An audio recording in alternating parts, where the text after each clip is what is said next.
Good afternoon. Welcome to the charging class for your electric vehicles. I think you're going to learn a whole lot today.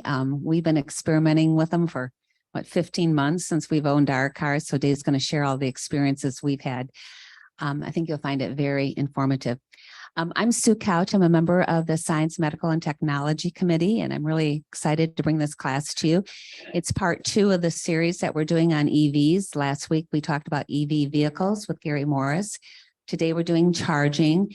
And this Thursday at 1 o'clock, we're having a showcase of about, 13? 12 vehicles. 12 vehicles that you can actually go look, touch, and sit in and talk to the owner and understand their experience. So we're hoping we give you a complete view of what it's like to purchase and own an EV, because they are very different than your standard ICE car.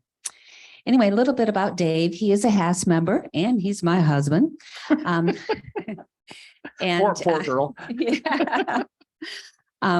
He's retired from the position of Senior Vice President and Chief Information Officer of Spartan Nash Corporation, which he held that position for 22 years. He was responsible for business systems, technology, infrastructure, and communication technology. He has over 50 years of experience in information technology in retail, wholesale, and manufacturing organizations. He holds a bachelor's in business administration and a master's in computer science from the University of Arizona. So let's welcome Dave to the topic. Thank you, Sue, and thank you, folks. I've given this second time I've given this presentation, and those of you who know me, I'm a geek, and so you're going to get probably maybe more technical stuff than what you want, but you'll get the picture. 2 things I'm not going to cover today. If you want expertise on cars, talk to Gary Morris. I have had one EV, I've had one hybrid, and so my operating knowledge is all based on that. So I'm not an expert on cars. And if you want to talk about where the electrons come from, that's a different topic too. I did a talk on the U.S. electrical grid a year or so ago, and I'm not going to cover that. I'm going to assume that the utility is providing the electricity, whether it's or from your home, and if you have solar panels or whatever, that's a different discussion. I'm not going to cover that today. So with that as sort of the introduction, we're going to talk about electric vehicle charging. When you buy an electric car, it's a different way of thinking. Once compared to an ICE car where you go to a gas station and so forth, it's just different. It's not bad. It's just you have to change your way of thinking. And once you do, go, this is great. I mean, we love our car and we drive it 90% of the time. But being a geeky guy and kind of an electron guy, I've done a lot of research to figure out charging and so forth. So that's what we're going to talk about today. So we're going to talk about a little bit about an electric vehicle, the system components. We're going to talk about types of chargers. We're going to talk about where you do 90% of your charging at home and how that works and what to do and so forth. We're going to talk about charging on the road, what that's like. And then I'm going to cover some tools, some recommendations and so forth of my wife always calls characterizes the road-based charging network as the Underground Railroad is like, where is this stuff? And there's great tools available to make that access very easy. And then I'm going to throw out some questions to ask, and you'll find that most of the salespeople won't be able to answer these, maybe a couple of them they'll be able to answer, and some of them are a little bit more technical, but anyhow, so we're going to kind of wrap up with that.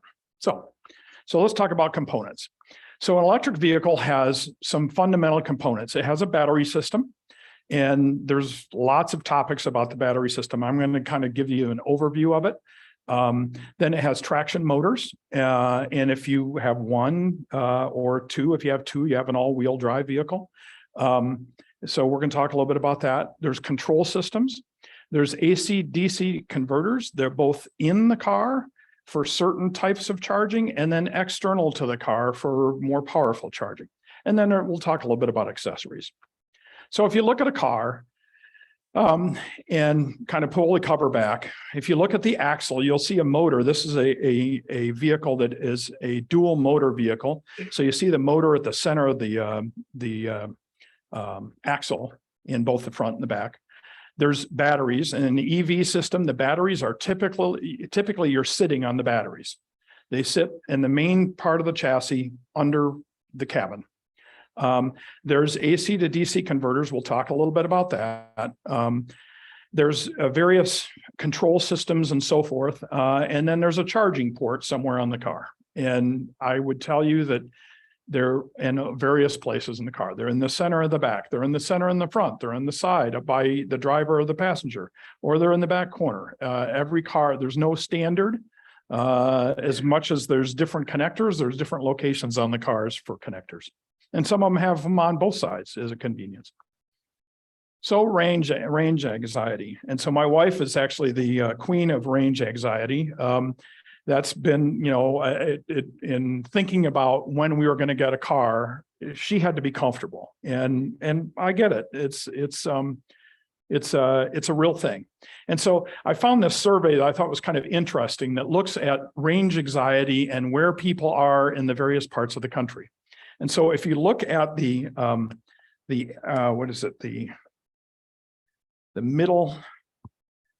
frequency of, or frequently, using that as sort of an indicator, on the West Coast, 25% are frequently concerned about range anxiety. Well, the reason is because electric vehicles have had a pretty strong penetration in the East Coast or West Coast. So people are accustomed to it. In our part of the world, it's 51% are frequently concerned about range anxiety. I was concerned. I mean, both my wife and I were concerned about range anxiety. For example, she gets nervous when the car is down to 50 miles left on the battery. I get nervous when it's down 30. We have a Haas member. He's driven his car down to 5 miles left on the battery. So, it's all what you get accustomed to. The Northeast, 34%, the Southwest or Southeast, 43%, and the Southwest, 49%. Again, areas in the country where electric vehicles aren't penetrated as much. But the point is, it's a big deal. And so what is the battery capacity of your car is something that you need to be very thoughtful about. So what determines that range? Well, how heavy is the vehicle? What is the motor configuration? Do you have dual motors or not?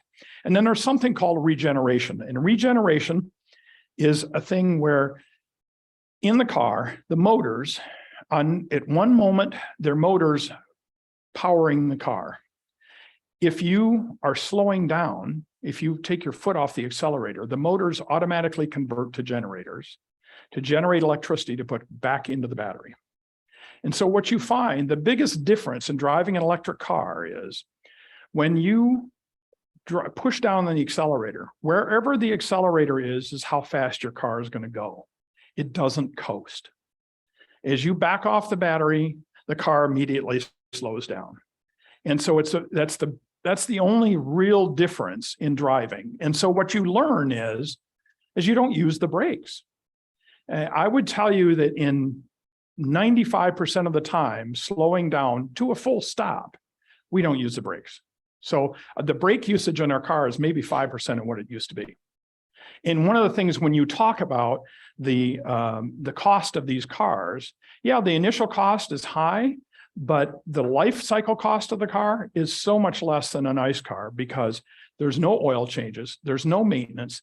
The only thing in our particular car, and I have a Tesla Y, the only thing they tell you is once a year, bring the car in to have us clean the brakes. Because you use them so frequently, if you really need them, you want to make sure they're in tip-top shape. That's it, nothing else. So regeneration is a big deal. And so we'll talk more about that. Battery characteristics, we'll talk about that, different types of battery. Outside temperature. The colder it is, the less efficient the vehicle is. And so the battery likes, when it's optimal, it's warm. And we'll talk more about that as we go through charging and so forth. The driving environment. If you're on a freeway and you're going 78 miles an hour, your car is not going to be as efficient as if you were going 60 miles an hour or 50 miles an hour. And it's most efficient when in city driving, because that stop and go, remember talking about regeneration? When you're stopping, when you're pulling up to a stop sign, you're taking your foot off the accelerator, you're putting energy back in the battery. And so city driving is way more efficient than highway driving. So the driving environment and accessory usage. If you turn on the air conditioning in the summer, you're taking energy, you're taking miles out of that battery. Or if you put the heater on in the winter, you're taking miles out of that battery. And my wife and I have done some experiments when we were getting nervous about range, and it's a real thing. So anyhow, we'll talk more about that. So batteries. All right. So in the lecture last week that Gary did, which was outstanding, Gary does an amazing job in that. We talked about hybrids, we talked about plug-in hybrids, and we talked about electric vehicles. Today's batteries, typically what you see is in a hybrid or plug-in hybrid, you see a nickel metal hydride type battery. Electric vehicles today are virtually all lithium ion batteries. And so these batteries have a lot of raw materials, unique raw materials. And there's a big concern about, is there enough of these raw materials, enough of them being produced, mined and so forth around the world to be able to, if we were trying, snap your finger and say, let's convert all to electric vehicles today, you couldn't do it, because not that there isn't enough of the materials, but the acquiring them and making them available and refining them is an issue. So that brings up the recycling question. And recycling, one of the beautiful things about these batteries is 95 to 98% of the materials in these batteries can be recycled. And so as a perfect example, Tesla has a huge gigafactory out in Reno, Nevada. It's a partnership with Panasonic. And the batteries they produce there, not all, but most consist of recycled materials. Future Gary talked about this. I'm not going to spend a lot of time. I'm going to talk about today, but there's several companies working on solid state batteries. There's other technologies being explored. In fact, today there was an article in the Wall Street Journal about lithium ion phosphate, I think it is. It's another chemical mixture, if you will, and design for a battery. It's lighter, it's less expensive, doesn't go quite as far. And so companies are starting to experiment with that for certain types of vehicles. There's higher voltage systems. Most of these systems that you buy today are 400 volt DC systems. There's some high-end cars, a few, less than two hands, that are using 800 volts. And the big thing there is the faster charging times and longer distance, but those are few and far between at the moment. So let's talk about the batteries and what they look like. So it isn't one thing, it's a bunch of cells. And so what you see is you see it in three different forms. There's a cylindrical cell, and like in the case of a Tesla, you think of a AA battery, a little bit, say 20% larger than a AA battery, chemically a very different design, but that's physically what it looks like. And then there's a parametric cell, prismatic cell, excuse me, which is a rectangular type cell. And I'm going to show you pictures of all these.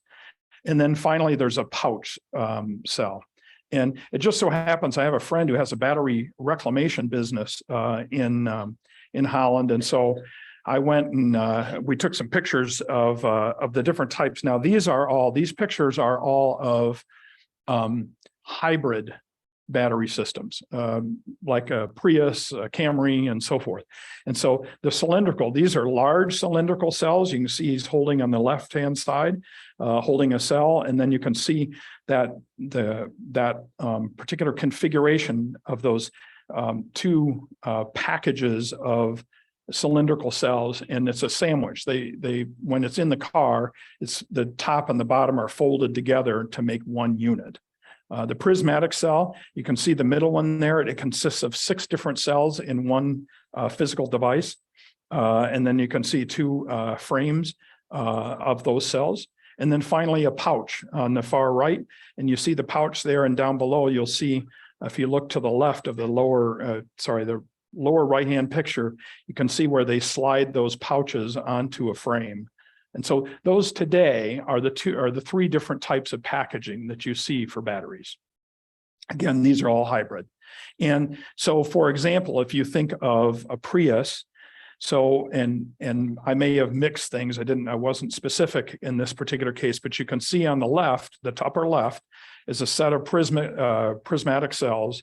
Then in the middle is the computer that controls the battery. Every battery system has a computer control system to manage its heat, its cooling, its charging, and its dissipation of energy. You package it all up, and what you get is on the upper right, and that's a unit that's about like this. And that would be the battery pack for a Prius or a Camry. Down below, an EV vehicle, you see where the batteries are built into the frame of the car. And so, like I said before, you're sitting on those batteries. I didn't have one of these was from a showroom I visited. Another one was a picture I picked up on the internet, but I couldn't go drive, and I wasn't going to take my car apart for this lecture. But anyhow, you can see the difference, right? So when you are trying to drive the vehicle totally from batteries, it's a much larger configuration. There was a question last week about interchangeability. Because of how these things are integrated, they are not interchangeable, not at this time. So batteries and energy, they're charged through two different sources. One, external source, which we're going to spend most of our time talking about, and then that braking regeneration. When you're take your foot off the gas, and the inertia of the vehicle turns those motors, turns them into generators, and puts energy back in the batteries. Today's EVs consume somewhere between 1/4 and 1/2 of a kilowatt hour to go a mile down the road. Battery systems are typically 400 volts. And as I mentioned, there's some newer models that have 800 volt systems that if you find the right charger, and when we talk about chargers, not most chargers don't support 800 volts. There are some, and there's a particular charging network we're going to talk about, but those are not common. So just as to kind of give you an example, I thought I would go through and sort of take the cars that are available on the market and show you their battery capacity. So a Mini Cooper, pretty small car, has a 32.6 kilowatt hour battery capacity. So on the upper left. The lower right, a Hummer, an incredibly practical car, has a 200 kilowatt hour battery. Huge. One of the vehicles that's has become very popular that's large is the Ford Lightning. So if you look at the far right-hand column and halfway down the column, you see their basic model has a 110 kilowatt hour battery system. If you get the extended range or ER version, it's 145 kilowatt hours. So nothing more than just to give you an idea that the size of the car and translates into the amount of energy that it takes to transport the car, to move the car. And then it also translates into how many miles of capacity you get in the car. But anyhow, wide range. And so so I have a Tesla Y. So in the middle of the middle column there, I have an 80 kilowatt hour battery in my particular model, or our particular model. So that's a little bit about batteries. Now we're going to really get into the business of charging. So we're going to talk about types of chargers, and we're going to talk about connector standards. And you're having fun now, you just don't know it. Okay, so there's 3 levels, and this is very standard technology or nomenclature, I would say, in the industry. So there's the level 1 charging level, which is, think of any outlet you see in this room or in your house, and you plug into that outlet, and depending on your car, I'm going to use miles per hour, not in reference to speed, but to how fast the battery charges. So if you plug into a standard outlet like you see in this room or in your house, you're going to collect, if you will, or energize your battery at the rate of about 4 miles an hour. Not very fast, but if you're not going to use the car for a long time and you're visiting, you can just plug it in. And I know people with electric vehicles that travel all over the country and oftentimes use that as a method. Level 2 is what you typically put in your house. So it's as opposed to being a standard 110 volt, 120 volt, it's a 220 volt connection. And the number of amps range depends on what kind of breaker you put in and what kind of charging device you put in. And you're going to get charging times in the range of 12 to 60 miles an hour. I would tell you 60 is not common. I would tell you you're going to see somewhere in the 30 to 40 miles per hour range. Our particular Tesla charger does 44 miles an hour in terms of how fast it charges. And then there's DC fast charging, and that is 200 volts to 480 volts, and then it's converted from AC to DC, and we'll talk a little bit about that, and can be 100 amps. I mean, it's well, you're going to learn a lot more. Can be anywhere from 50 to 350 kilowatts capacity, and it's going to charge anywhere from 60 to 80 miles an hour 60 to 80 miles in 20 minutes. So it's much, much faster. So when you're on the road, you want to find, and you're moving, you want to find a level 3 charger. So the difference here is, I mentioned in the car that there's an AC to DC converter. That is used for level 1 charging and level 2 charging. So not super high amps and so forth, but that's typically what the onboard AC to DC conversion does. When you're doing DC fast charging, the amount of electronics required to convert that high of energy to DC requires a larger cabinet, and you're going to see those cabinets. And so in that case, what's coming out of the charging system is going directly into the battery. It goes through a regulator, but it has no conversion on the car. It's just direct to the battery. And that's part of why it's so fast. Connectors. Now we're getting to have some real fun. The level 1 charging is just standard outlet. Level 2 charging, the standard in this country is a J1772. And I apologize, I don't have one up here because I have a Tesla, but you can see in the middle there, the configuration. It has 3 major pins and 2 smaller pins. The 3 major pins are carrying the electricity. The 2 smaller pins are for control signals. And then there's a Tesla connector. I happen to have a Tesla connector. That's what a Tesla connector looks like. And so that's for level 2 charging. Also for DC fast charging, there's 3 connectors. What you typically see in most cars, most non-Teslas produced today, is what's called a CCS combo connector, and or a Tesla. Now this happens to be for my car, our car. This is a CCS adapter that converts to a Tesla connector. So you can get a real vivid view of the difference in size of a CCS connector and a Tesla connector.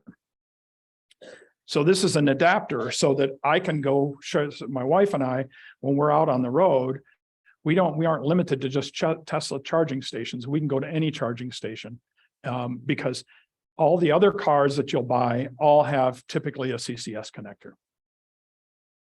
And then there's a connector that's kind of going out of style. It's called a CHAdeMO. Now this thing, it's not this big, but that's the connector. That's what the connector looks like. This is a CHAdeMO to a Tesla converter. I bought this because I didn't want to be limited to just Tesla charging stations. I wanted to be able to go anywhere.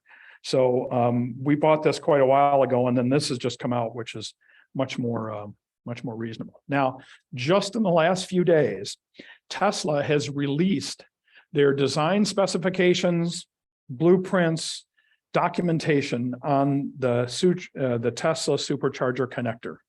Because that's the one thing is the Tesla connector, this is used both for level 2 and level 3 charging.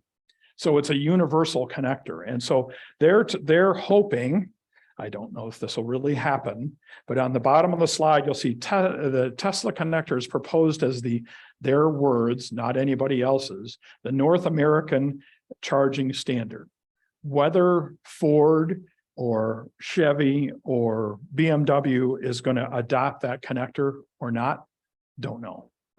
But they have just released that in hopes that everybody would standardize on that connector. It's much smaller.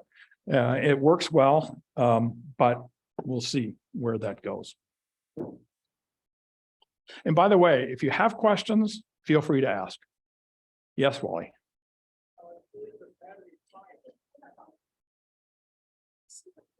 Thank you.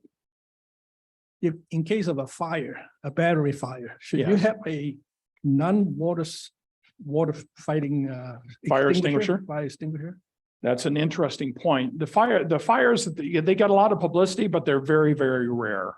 I have not invested in one because I'm generally not concerned because it's such a rare case, but I'm not saying that that's not a good idea. So. Others? Okay. So home charging. This is really important. If how we're going to talk a little bit about how you connect to your home electrical system. We're going to talk about commercial offerings, and then we'll talk about electricity rates. If you're in Holland BPW, you're really happy. If you happen to be in consumers where I am, well, you'll see the difference in kilowatts per mile, if you will.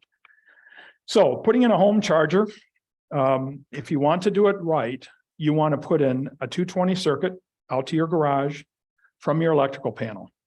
And then you want to size it and get the appropriate charger. And you can see that based on the number of amps, how much kilowatt hours your circuit is designed for determines how fast it's going to charge your car.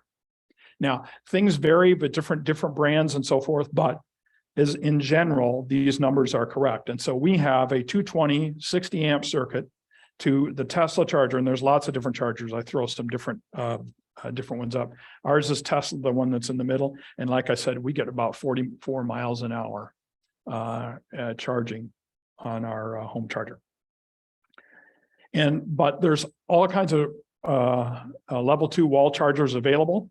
Ours cost about, Tesla's one up from the bottom. It cost about $500, cost about $500 to be installed. So it was about $1,000 investment. But there's lots of different brands. They have different features and so forth. So anyhow, I just thought it would be interesting to see the list. And I am happy to make these slides available to anybody who's interested. So this is our particular situation. So that's our Tesla charger on the wall. And the one on the right are plugged into our car. It's got like an 18-foot cable and works great. So now it gets interesting. So when do you charge? Well, rates matter. And so in the consumer world, and we live on the north side of Holland, you're going to pay for their normal rates. You're going to pay about 16.2 cents at night, 21 during the day. In winter months, because of the big demand for the grid is air conditioning. So the rates go down in the wintertime when air conditioning isn't a problem and capacity on the grid isn't a big deal. Now they also have a nighttime savers rate. And so that's what we subscribe to. So basically from 11 at night till 6 a.m. in the morning, the rate in the summer months is at 13.3 cents. And in the winter months, it's about 14 cents. So our car, and different cars vary, but I think it's pretty standard across them. You can tell your car to charge in two different ways. You can say, start charging at a particular time. In our case, we say start charging at 11 o'clock or 11 p.m. and then charge whatever it takes to get the battery. So when we get up in the morning, we're ready to go. You can also say, well, I have to leave for work at 8 o'clock in the morning. That's my goal. You charge whenever it makes most sense. Just make sure I'm full at 8 o'clock. So different cars have different configurations, but that's how ours works. So let's check out BPW rates. Well, the worst case, they're 9 cents, a little over 9 cents versus 13 or 14 cents. And during the non-summer months, they're a little less than 9 cents. So, and they have a time of day opportunity as well, in which they go down into the 7 cent range in the summertime, but the midday is 16 cents. But it's way less than consumers. So if you put the two together, the red line are the consumer rates and the blue line are the Holland BPW rates. Of course, municipal power systems, that's why they exist, is they exist to offer electricity at a lower rate to their customers. And this is a perfect example. So if you convert that into reality, in our case, with our Tesla Y, it costs us about $1 for 30 miles. If I was in BPW range, it'd be $1 for 55 miles. That's how much better the BPW rates are. So the speed of charging varies based on where the battery starts. It's always slower when you get to up towards the top, 80% above. In fact, you'll read lots of literature that says it charges at this rate up to 80%. To the first 80%. The reason is they have to slow down. You can't inject as much energy as quickly into the battery in that last 20%.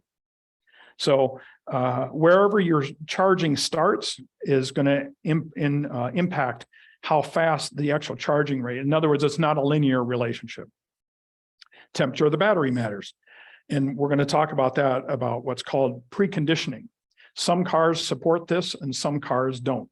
Preconditioning is where you heat the battery up and they get the battery up to a particular temperature and it can accept, and I'm going to show you an example of that, it can accept energy much faster when it's warm than when it's not. So our habits are, in general, we connect to a charger when we're below 100 miles on the battery.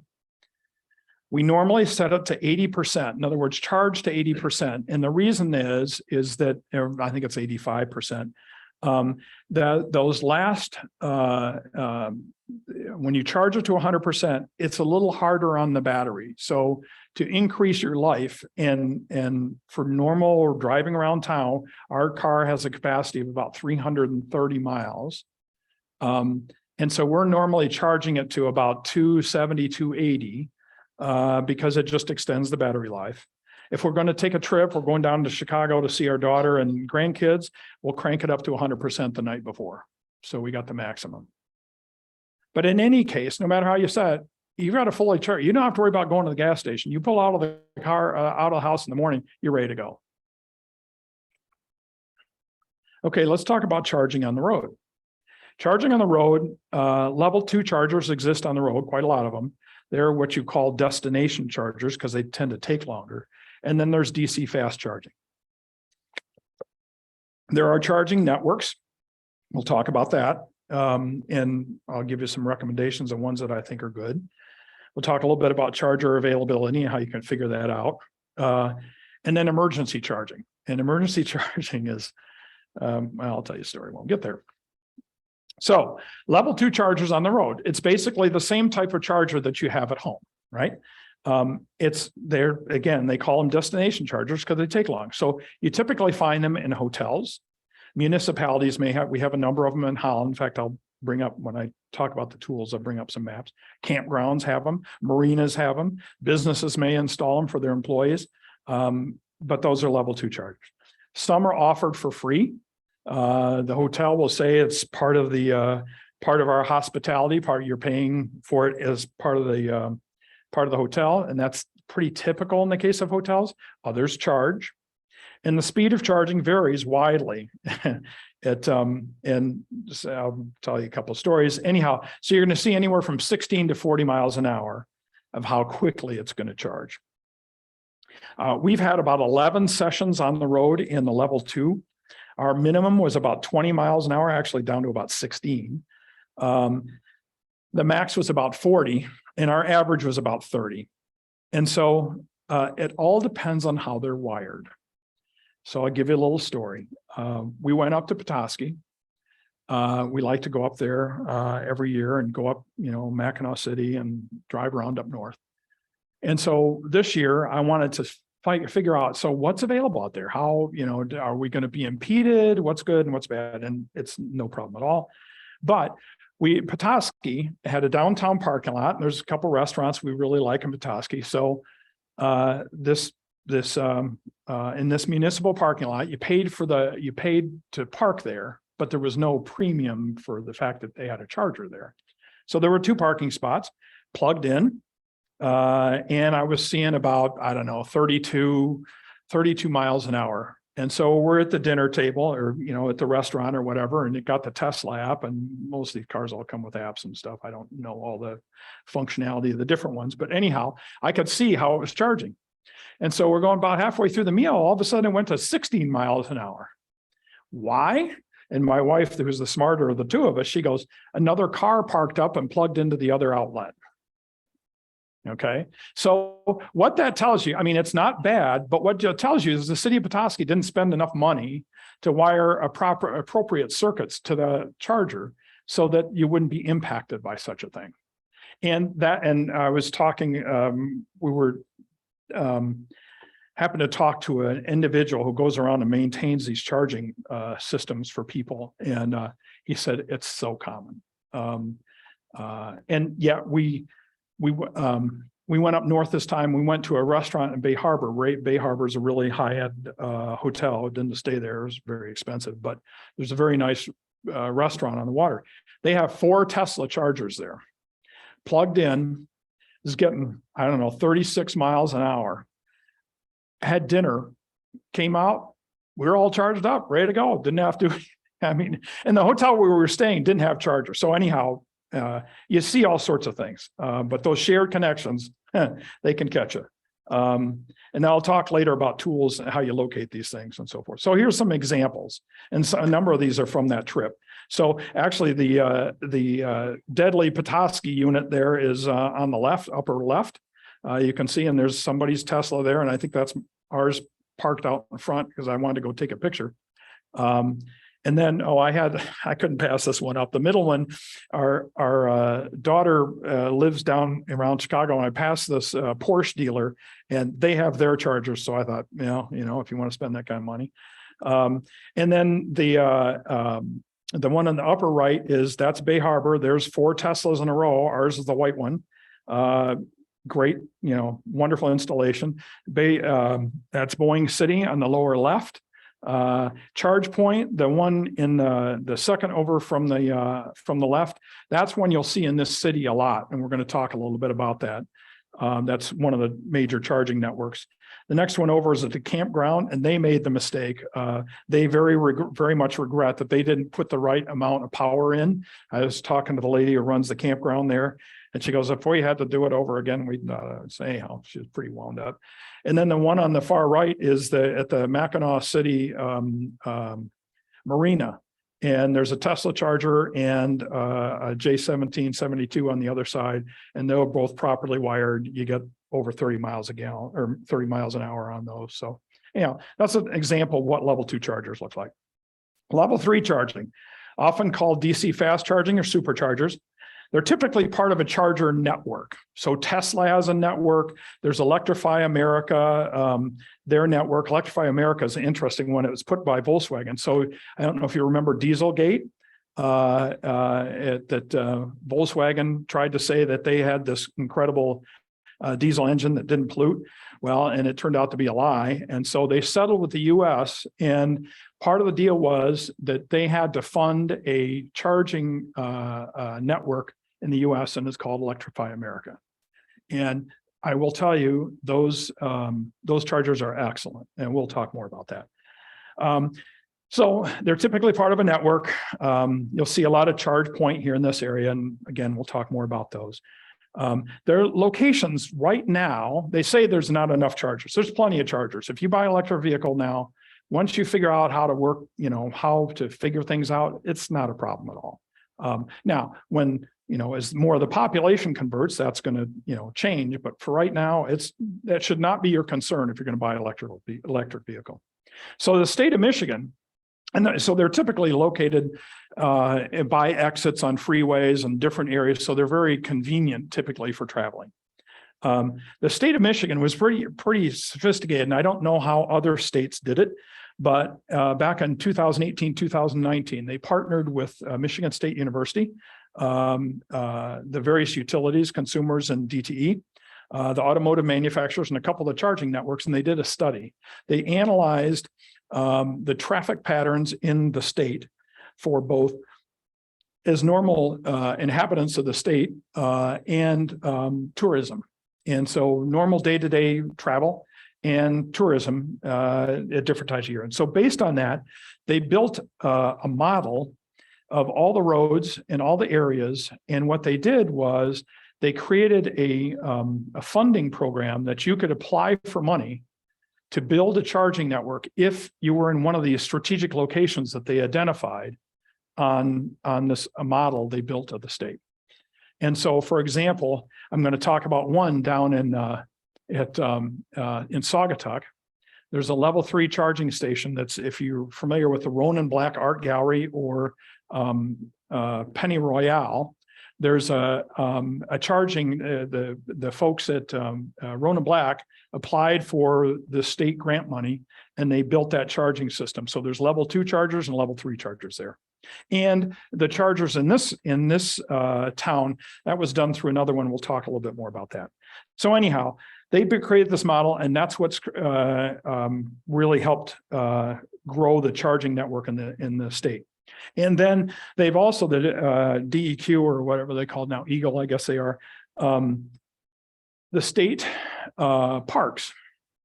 They have developed as part of the same Charge Up Michigan program, are now deploying chargers in the state parks. And the first one was Holland State Park. There's 2 Rivian chargers there. They're level 2 chargers. And I want to say, I didn't put the list up, but there's like 12 more state parks that they're going to do next year. Now that particular one, Rivian is providing the hardware.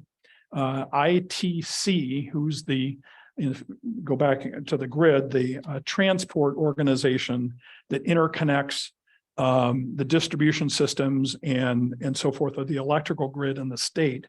They're providing free electricity for 2 years.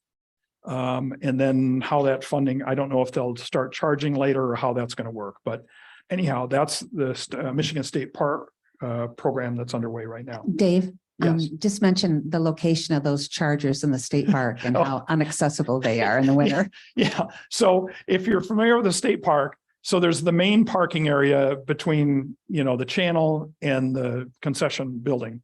So then beyond the concession building, there's another loop that goes back in their parking area. But in the wintertime, they close that loop. They stack up. Well, the 2 Rivian chargers are on that back loop. So it's not working for the wintertime. I don't know how that thought process worked, but anyhow, thanks, Sue. And then the other company, this is very interesting. And I tried to get a hold of people there, but I wasn't able to get to it in time. Meyer has put together a strategic plan that they're going to put superchargers in parking lots in their stores, probably lined up with, again, the Michigan model. So in Holland, they just installed, I think it's 12 Tesla superchargers. In Muskegon, there's Tesla and ChargePoint. In Ludington, there's, I think, Electrify America and Tesla.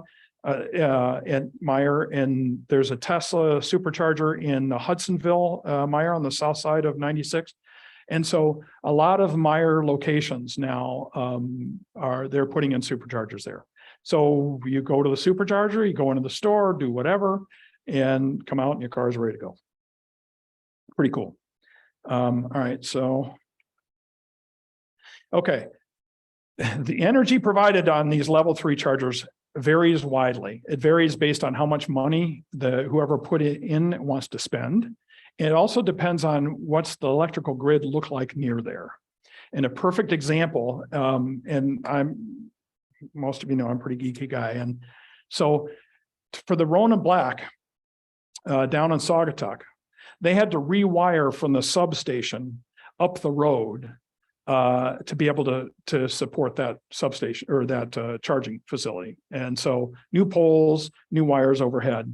And I'm sure there was a lot of money involved. Anyhow, so you'll see anywhere from 50 to 75 kilowatts on the low end, up to 350 kilowatts on the high end. And it's the 350 kilowatts that does the 800 volt thing that we were talking about earlier and that Gary mentioned in his talk last week. And I'll show you more as we go. So we talked about charging rates generally, our experience has been it's about $1 for 10 miles in the case of being on the road. So you're going to pay a premium to charge on the road. But if you're not, I mean, you take a trip once or twice a year or whatever your habits are, it's not a big deal. And I'll just give you some comparisons. So our experience with 11 different sessions in this particular case is the minimum we saw was about 101 miles per hour of the rate of getting energy into the battery, a max of 394 miles per hour, with an average of about 237. Average 237 is not bad. Preconditioning may be supported. Again, that's your car. And that 394 was with our batteries preconditioned, warm up for about 20 minutes before we got there. And the juice was just going like crazy into the car. Whereas if we didn't warm up the battery, it was about half that rate. So again, some cars have preconditioning, some cars don't. Gary shared an article here just a few weeks ago that one of the brands is just now supporting preconditioning. And so some people have it, some people don't. My suggestion is you join a network. When I say you join a network, you download their app on your phone, you create an ID, you connect your bank account or a charge card or however you choose to do it to that app. And then when you're on the road and you come to a charger, say Electrify America or Charge Point, you come up, you fire up the app, you wave the phone in front of the charger, it recognizes you, says, "Hi, Dave," and say, plug it in, and away you go. And it will charge. In my experience with a couple of these networks is they'll take $10 out of your bank account. It take money out in $10 increments, and then to whatever it is to fill it up. And if there's a remainder, that'll be there for the next charge. And it's pretty simple. It works well.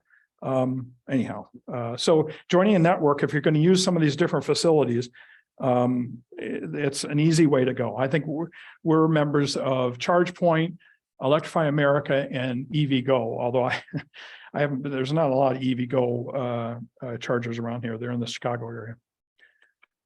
Okay, so here's an example. Again, I am a geek. I apologize. So here's an example of charging our car with a preconditioned battery versus not preconditioned battery. So the graph at the bottom, and I'm not going to try and explain all the lines, but just notice the scale on the left-hand side of the graph, that the top graph has the top line is 360 kilowatt hours miles per hour. And the one below is at 120. And so you see the blue line is how the battery charges, and the red and orange lines is the amount of energy that's going into the battery at any point in time. And it just so happened I had these two charging things. It was random. I added 41 and 41.15 kilowatts were added. With a battery preconditioned, I did it in 26 minutes. With a battery not preconditioned, it took 63 minutes. So that's a pretty dramatic. And so one was doing it at 394 miles an hour. The other one was doing 163 miles an hour. But with a preconditioned battery in 26 minutes, I gained 171 miles. With a non-preconditioned battery in 63 an hour, I gained 171 miles. So depends on your car, depends on what's supported, but that's a pretty graphic example of the difference between having a warmed up battery and not. Yes? Sue, Mike?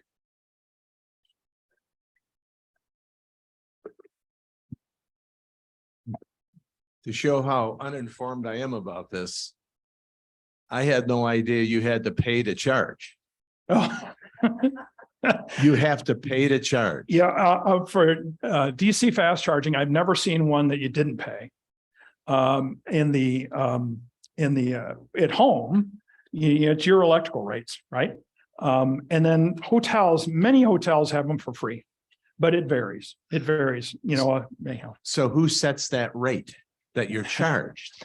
So I've done a little research on this because we have a condo down south and I'm the treasurer, and What they tell you, or when I talk to ChargePoint, I haven't talked to everybody yet. We haven't put it in yet. They basically say you canvass the other charging units in the area. And then from a marketing standpoint, what do you want to be? You want to be low? You want to be high? They'll typically say, well, then you ought to run at about the average of what others are charging. And so the destination chargers, there's a lot that are free, but they're not all free. And is the charge based on how much you're It's drawing how from many, them? yeah, it's how many electrons you pull. So if you're low battery charge, it's going to cost you more than if you were Correct. half or It whatever. pretty much is a direct correlation. And like I say, my experience with superchargers, and I've tried 3 different networks, where, our Tesla, ChargePoint, and Electrify America. It averages about $1 per 10 miles. So you're traveling, you're up in Petoskey, you charge your car. What's it going to cost you? Well, Ballpark. well, if you use supercharger, it's $1 per 10 miles. In the case of Bay Harbor, they don't charge. So we went to the restaurant and I got a full charge. I got 200 miles for nothing. And so it all depends. I can't give you a flat answer because and I'll show you these tools that will tell you whether it's free or whether you pay money and how much. And so there's no simple answer to that. But it's kind of like if your You- battery gives you 300 miles on a full charge. Correct. Let's say you're empty. Well, It'll cost you $30 to charge. Yeah, basically. although typically you wouldn't let it go. Well, Yeah. one of our house members, I don't know if he's on. For easy math. Yeah, for easy math. Yeah, it's like $20 for 200 miles is kind of an easy way. Right. So, okay. About this notion of free charging, I seem to remember that in the early days of Tesla sales, new owners were given Yeah. free lifetime charging. Yeah. And I don't know when that stopped, and I'm sure it did some time ago. Yes, I'll tell you that story. And so I have a very good friend who I convinced to buy a Tesla back in 2013. He bought his first one. He got a new one about 2 or 3 years ago, and they had a deal at that time, free charging for life. And so, and my friend's a wonderful guy. But he's also a pretty economical guy. He doesn't charge at home. He charges purely at Tesla superchargers because it's free. And I explained to him, I said, now you realize that you're wearing down, you're reducing the life of your battery by, you should be charging at home. Yeah, but then I'd have to pay, Dave. Well, so there you go. Now, in our case, when we bought a Tesla Y a year and a half ago, it came with 1,000 free miles on the Tesla supercharging network. What I didn't know and what they didn't say was use it or lose it. And 6 months later, 0. And so I think we got maybe 160 free miles out of it. Didn't realize that 90% of the charging you do is at home anyhow. So we lost that. And I don't know if, Elon woke up and had a bad day and said, I don't know. I don't know how that works, but there was no notification. I can tell you that.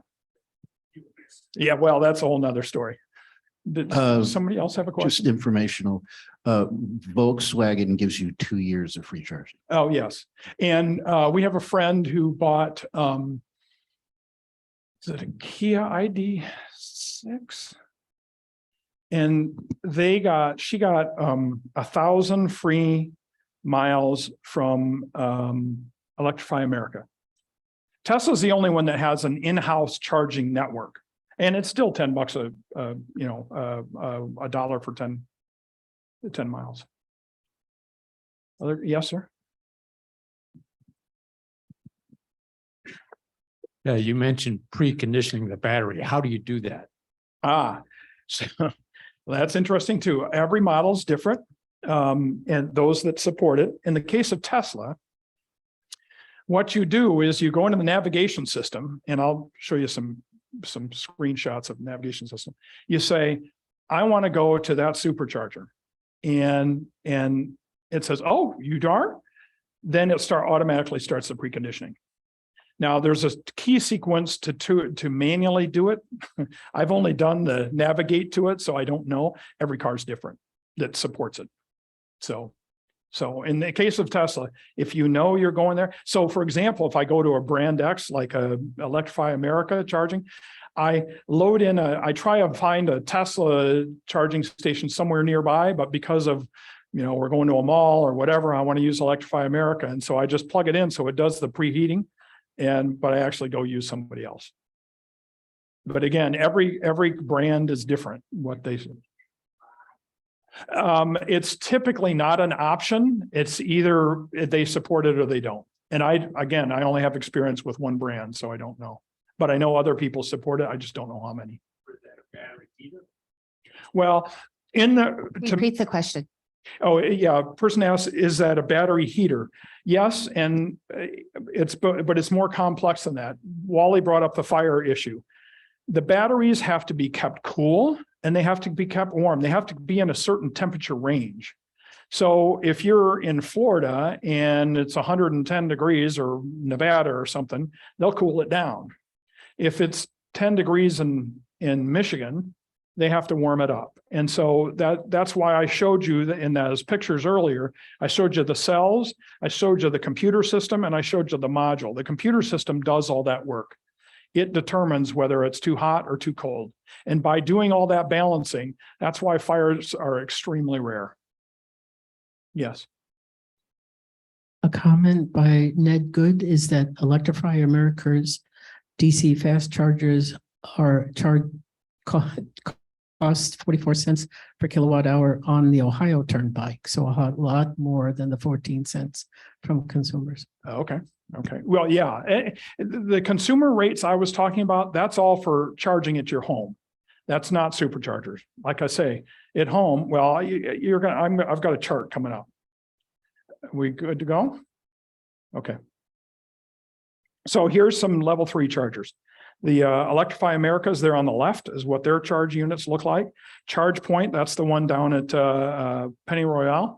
There's Tesla. I don't know, that's somewhere where we were. And then I threw in the Porsche level 3. I just thought that was entertaining. Porsche, by the way, is not building a charging network in the US. It's building one in Europe, but they just recently announced that they're going to start building one, but not in the US. This just happened to be a dealer, and I just more for humor than anything else. I thought I'd throw them in.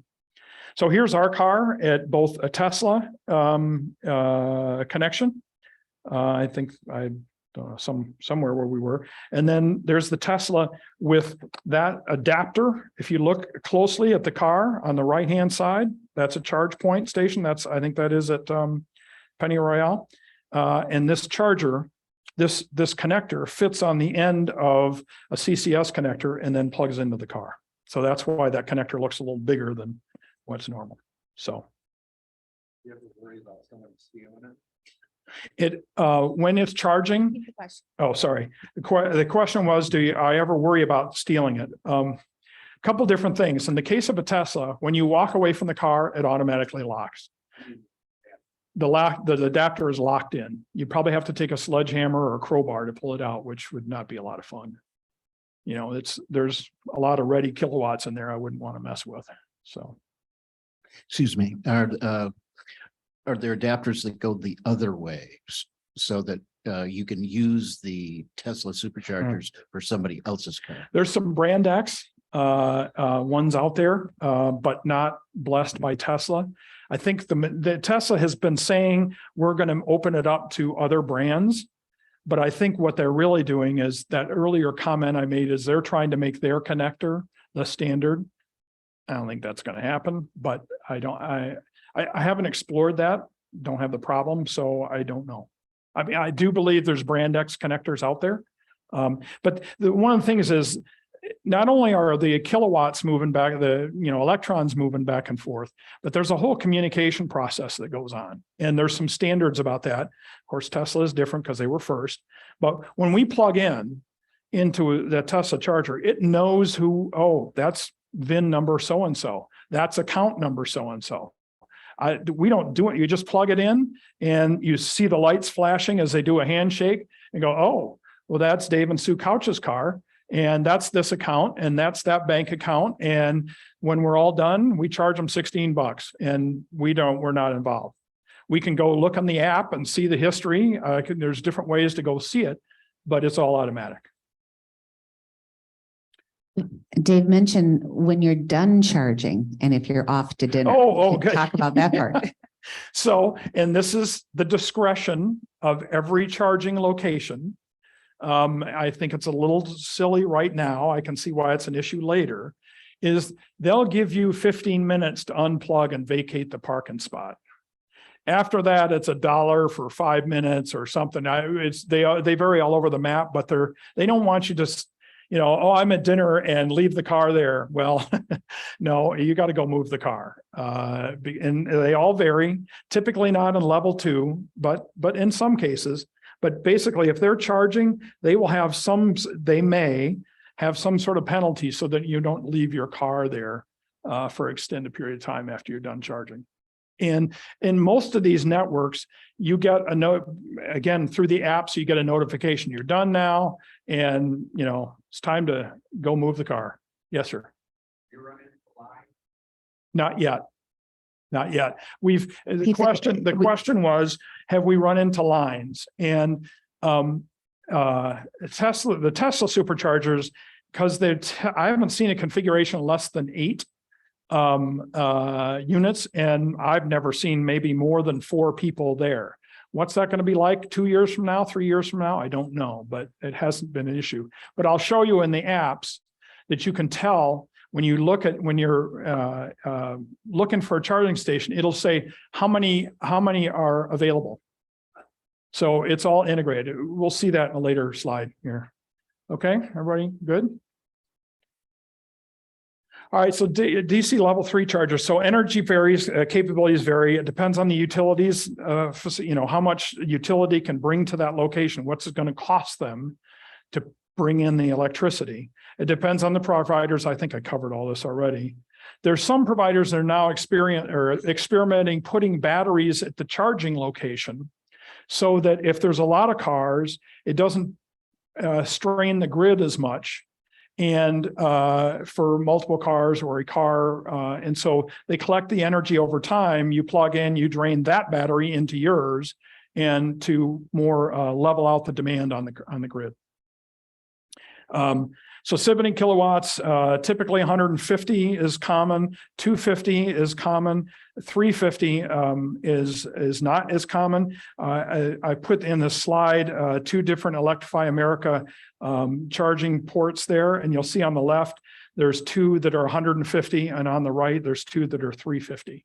And so the 350 are the ones that support the high voltage. And so if your car, the whole point in all of this is, and it gets a little bit of the questions that you want to ask is, how much energy can your car take? And it varies. It varies on how they design the electronics and the batteries and so forth. So you kind of get intimately, much like you do in a regular car. Well, I know my mileage is XYZ.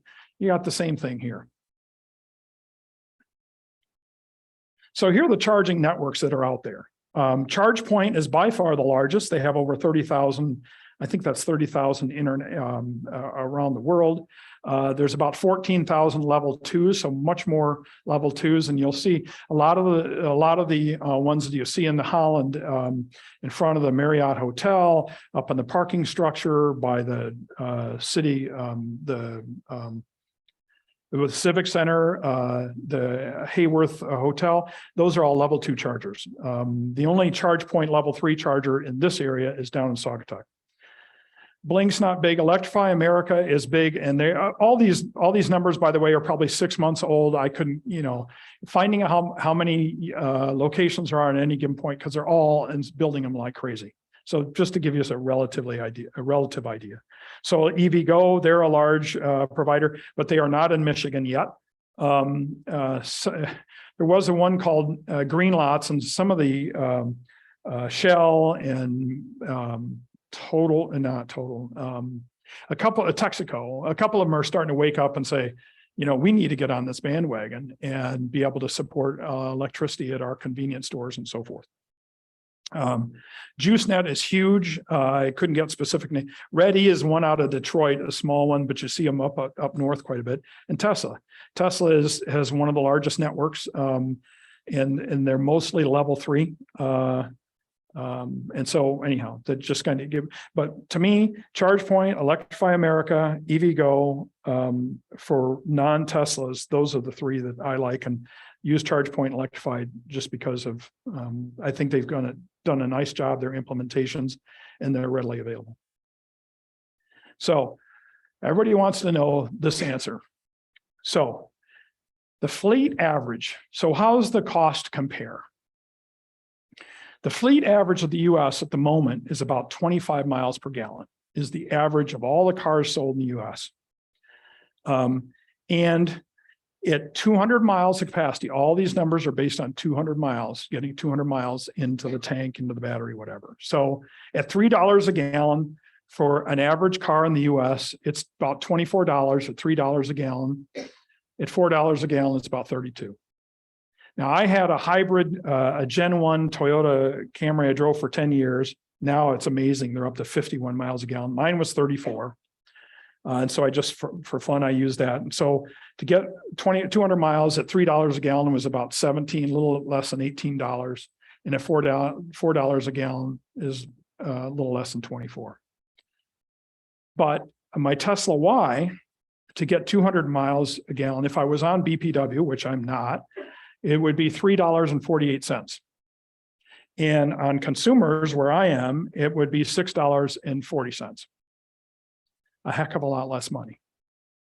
And that's why an electric car, while the initial price is high, with no service, no oil change, and all that stuff gone, the total lifetime cost of the car is significantly less than the internal combustion engine. And level 3 supercharger to get 200 miles, $20. So interestingly, it's other than my Toyota hybrid at $3 a gallon, it's less money. So everybody gets excited about $1 per 10 miles. It's not that big a deal. And plus which 90% of your charging is at home. 90% of your charging in our case is $6.40 for 200 miles. Not a bad deal. Time. What's the time equation here? Okay, well, my wife and I had a little bit of debate how long it takes to fill up a tank of gas. And, did you go in and buy a pop? Did you go to the bathroom? Whatever. So we settled on I had 15 minutes. She said, you're crazy. So we made it 10 minutes. On a Tesla Y at home at night, it's 4 hours and 23 minutes. On the road, it's 30 minutes. So you're going to spend a little more time charging up on the road. But it's not terrible. Typically, most of these charging stations, like the first one we ever went to was right next to a Panera Bread. So we sat there and had dinner. And oftentimes we do trips, you're having lunch, you take a break, whatever. So that's a real good example of the cost and the time differential between internal combustion engine and an electric car. Make sense? Okay. Okay, utility rebates. This a commercial for BPW and Consumers Energy. You have to talk to your provider. Certainly. With that last slide. Are you saying that to charge up on the level 2 on the road Would be very slow. That's why it's called a destination charge. It takes 4 hours and Yeah. 23 minutes. So you go to a hotel, you plug it in, you go to sleep for the night. You wake up next morning. You typically don't use level 2 if you're trying to get from point A to point B. Okay, you use level 3. That's why they're there. So if you're on a trip, if you can find one. oh yeah, I'll show you how to do that. And then if you do it overnight, you mentioned they'll charge you if you stay on that charger for too long. They don't do that. Hotels don't do that. It's the drive up and sort of on demand stuff. Typically a hotel, you can plug in for the night, you're good.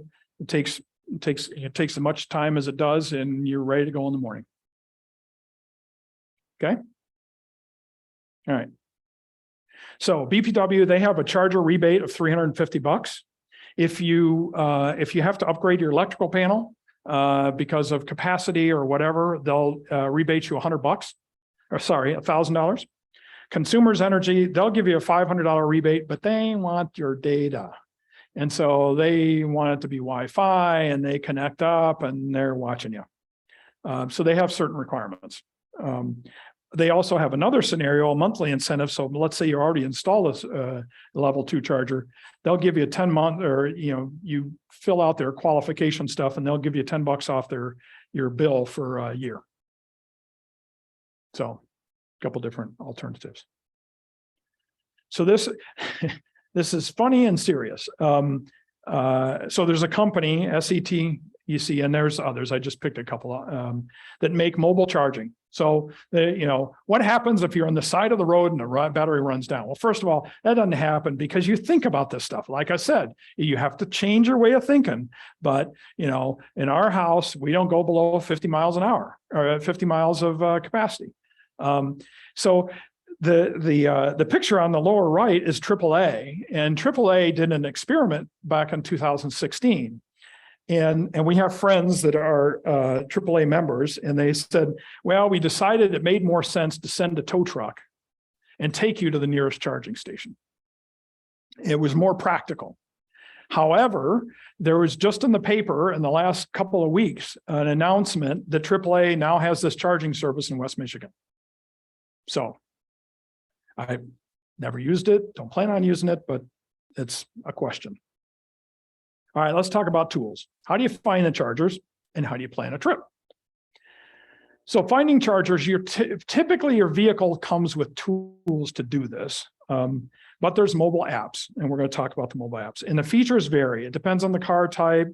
You can, in the mobile apps, you can, hey, I've got adapter, so I can take any connection. I might be a Tesla, but I can hook up to anything.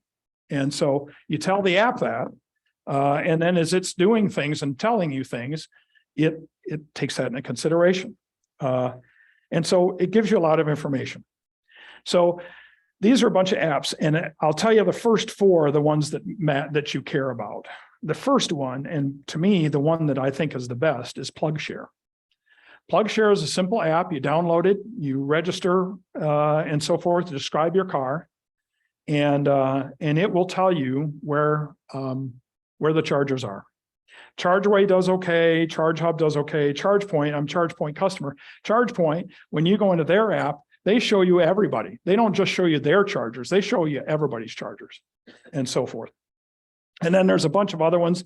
The ones lower on the list I would not use.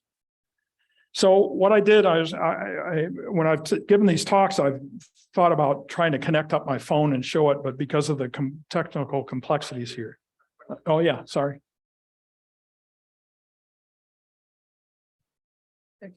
In your previous slide, you have superchargers and supercharged. Are they different?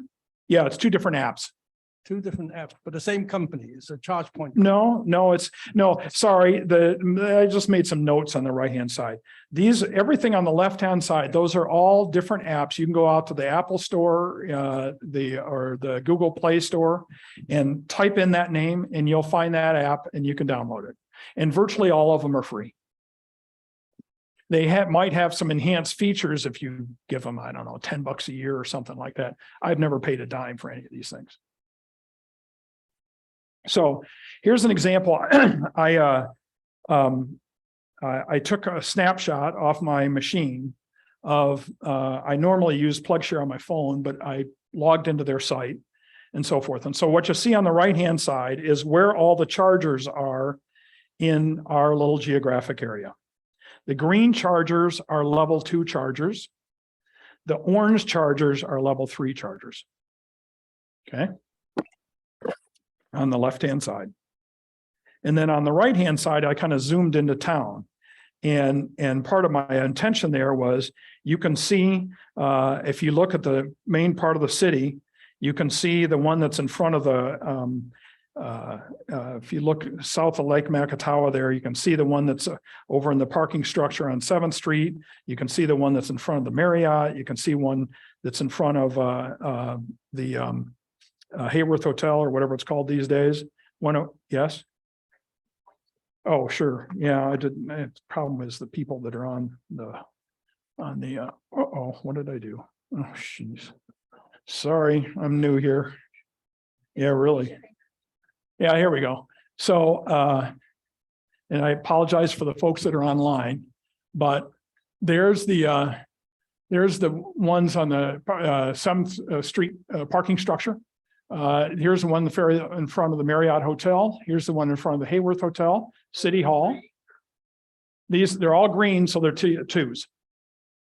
Here's the one that's down by the Civic Center. Here's the Tesla supercharger out at Myers. Okay.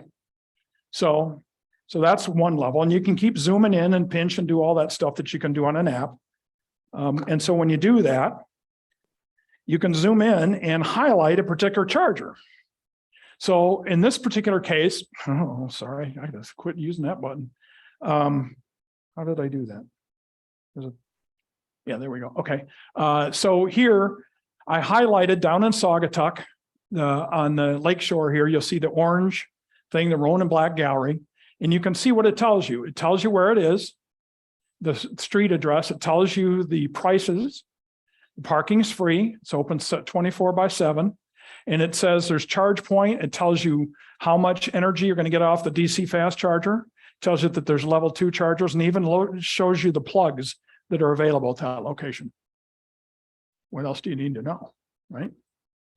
The next one, geez, this is a dangerous little device here. What's the next one I picked? 8th Street, what is this?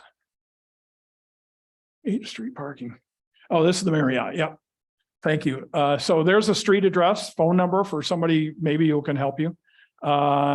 Paying during lodging and shopping, street parking, and it's got a J1772 connector.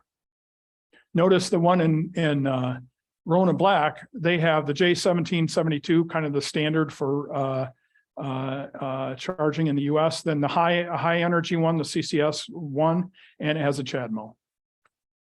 Over here at Myers, it's a Tesla supercharger. So tells you Tesla drivers only.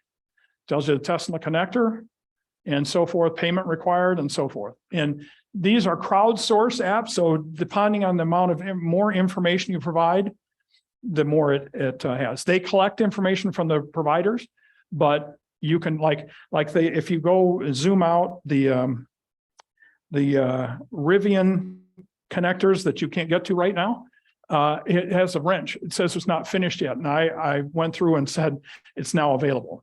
So they got a little bit of updating issue going on. But if you want to find connectors, if you want to find charging, this is how you do it. So then planning a trip. So everybody's vehicles have different tools. In our case, we use a Tesla app. There's an excellent app that you can get called A Better Route Planner, ABRP. It is incredibly analytical. You can give it all sorts of parameters about what connectors you support, how much energy you want, how do you want to stay overnight, all these parameters, and then it'll lay out a trip for you. And it's very powerful in terms of what it can do. PlugShare has this capability. In fact, there's a PlugShare. This is to go from our house to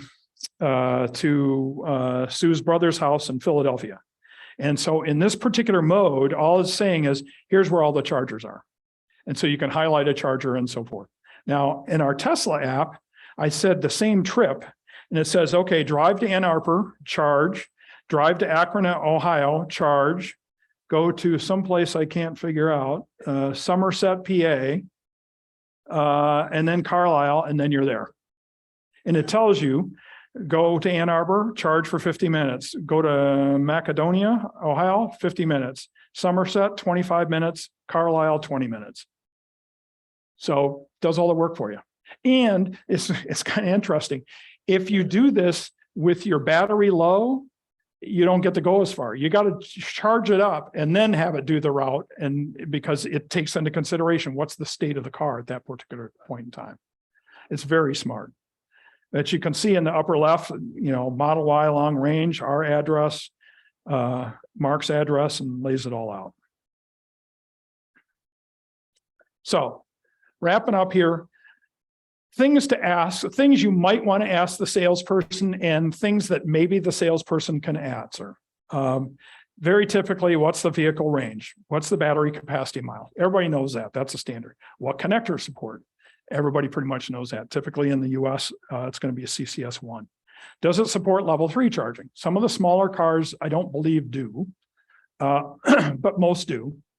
And this is now coming into play, but not very common. 90% of the cars out there, or probably 95% of the cars out there, are 400 volt systems. But does it support, and Gary did a great job identifying some cars that are currently supporting 800 volts. Does it support, this one I think is very important, does the vehicle support battery preconditioning? Does it have the vehicle to the ability to warm up the battery? Because it just cuts down, just drops in half the amount of time you spend in a level 3 charging station. Does the vehicle come with a charging contract like we talked about? One of our friends had bought a Kia, a beautiful car, and it came with 1,000 free miles, a contract with 1,000 free miles on the Electrify America network. And then does it have a route planning navigation system with charging support, like what I just showed you? This, I did this on the app on the computer, but I can do this on the screen in the car. So in summary, this is a different way of thinking. But I tell you, once you change and once you start thinking about this, we love our car and we drive our car 90% of the time. And it's, I always joke, we have a Suburban, so it's kind of the law of averages here. But so when we take a long trip, or have to, we're going to Florida for the winter or whatever, we take the Suburban, but, or have to take something big. Anyhow, it's a very practical way of operating. Networks are constantly expanding. And businesses are adding the capability. So anyhow, hopefully this made sense. Yes. 2 quick questions. Is there anything that prevents you from driving off while you're plugged in and charging? And second question is, how do you decide who gets the Tesla on a typical week? I'll let Sue answer the second question. Go ahead. Well, I generally drive the Suburban, but he just had knee surgery, so I had to drive the Tesla quite a bit because he got in and out of that okay. I enjoy driving it. It's a different ride. I mean, the acceleration, you have to press it to go. If you let up, it stops. One thing we did test, because I was curious, if you let up on the acceleration and you come to a stop, do the brake lights go on? And we discovered they do. Yeah. So you back off the pedal, it turns on the brake light. Turns on the brake lights. They're very thought through a lot of stuff. Yeah. The other comment I'll make about it is this is definitely a lifestyle change from what you have. I mean, you have to think totally different about when you travel and charging and the sort of thing. We've experimented with a lot of different chargers. The simplest one for us is Tesla. You plug and go, and it's just a no-brainer. You don't have to think about anything. So from a wife's point of view, that's the easiest thing for me to work with. And the answer is you can't drive off. It won't let you put it in gear, doing that stuff. And the other comment is you asked why you thought the chargers were free. They are not free. I don't know of any gas stations that are free either. I mean, you got to pay for your usage one way or the other. Yeah. This might be more of a philosophical comment, but I know the goal is to eventually have everybody driving these. Yep. It occurs to me, this is quite a steep learning curve. And I'm just wondering, I'm hoping they simplify things over the next few years, or, I mean, not everybody has the wherewithal to come to a class like this and learn the ins and outs. Well, you make a very good point, but I because of my nature, I've told you a lot of things that probably on a day-to-day basis, you don't need to know. We have friends that have these cars that are not sophisticated technical people, and it's not a problem. Your point is still correct. And that's why, somebody asked about lines and so forth, and adoption and concerned about materials and all those different things. This is going to be a long, people are throwing these dates out. We'll see. He did a great job of that. We'll see how fast it occurs. It's a big adjustment for us as human beings because of what we're accustomed to. And the other thing I didn't talk about that people sometimes ask, well, gee, it takes all these special materials and so forth. And so you're talking about, reducing the climate impact and so forth, but you had to do build these special batteries and all the chemicals and so forth. Analysis work has been done that says that once you've driven the first 20,000 miles, you've saved the equivalent of what it took to build the car. So after 20,000 miles, it's a home run. Okay. So just if that's on your mind or you think about that. Yes, sir. Just driving experience questions, acceleration and pickup. Acceleration and pickup is unbelievable. I've got a Tesla Y, which is not a fancy looking car.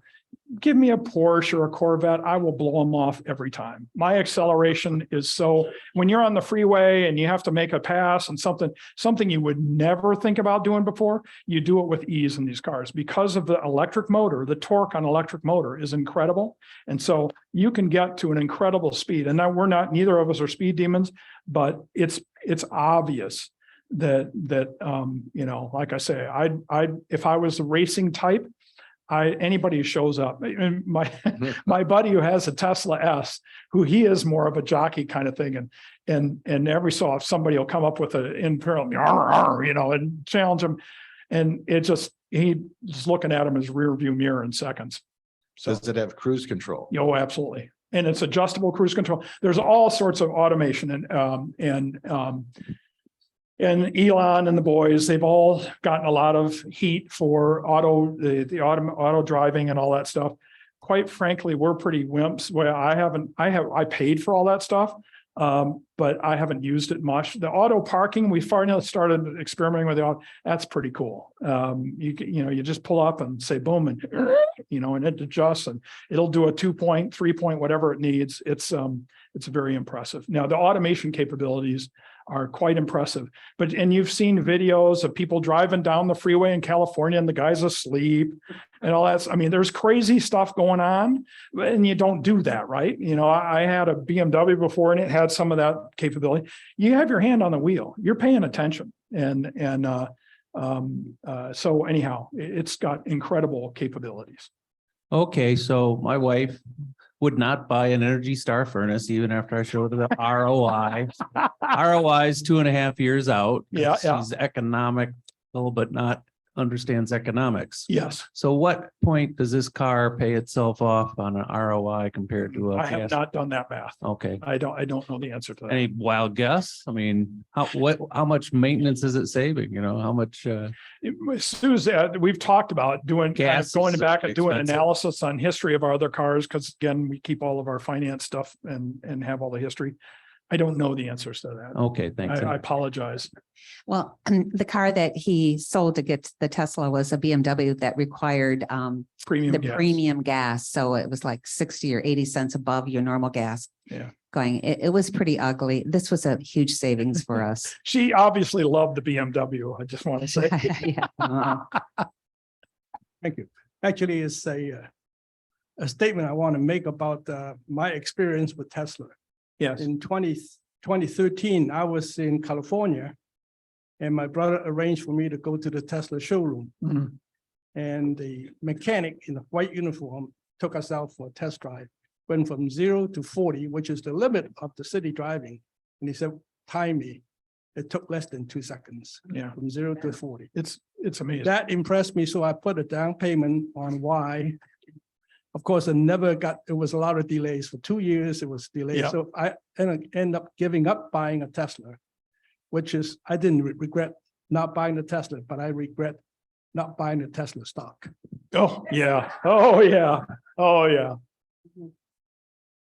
Online, we have two comments from Gary Morris. One is that there are 9 cars confirmed for the showcase Oh, this good. Thursday. And he also said that, as you described, one pedal driving, other cars allow for coasting when the accelerator is released or various levels of regenerative braking. Thanks, Gary. Yes. Wondering, Myers has a Tesla. What made them choose Tesla over one that could maybe handle more different vehicles? So most of the Meyer parking lots have two. They have, the one in Holland has Tesla and the Shell supercharger, but they're level 2s.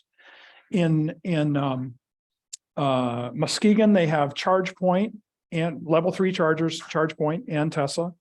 In Cadillac, they have Tesla and Electrify America. So they generally try and get two.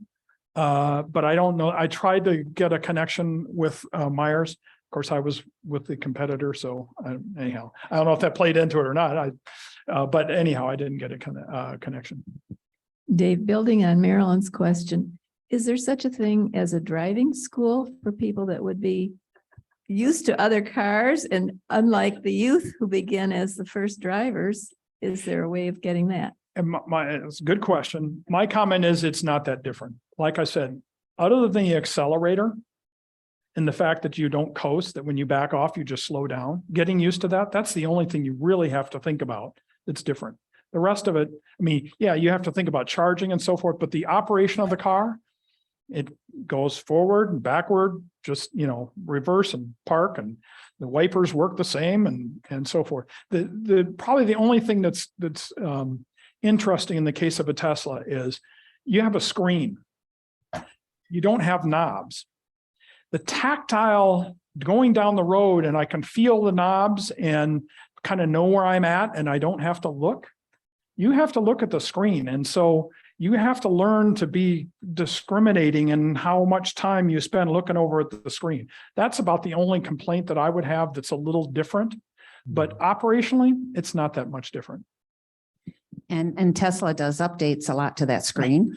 So we have to find the wipers now and then. So Things like that. we've had the car for 1.5 years and we've had 38 software updates. And sometimes, to Sue's point, stuff moves around on the screen.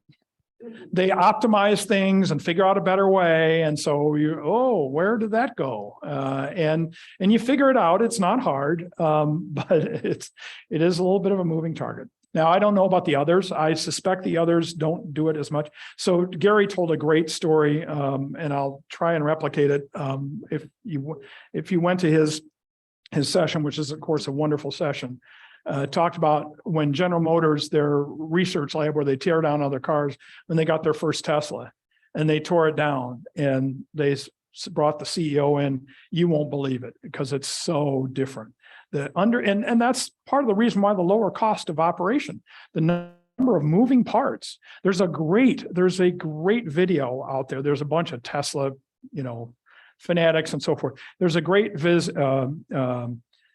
that a friend of mine sent me of tearing down a Mach-E, the Ford Mustang, if you will, electric car, and a Tesla, and I don't know if it was a Y or whatever. And they pulled out the cooling system and the number of parts in the cooling system in the Tesla, and they had them on one of those arm lifts for, lifting something that's 500-600 pounds.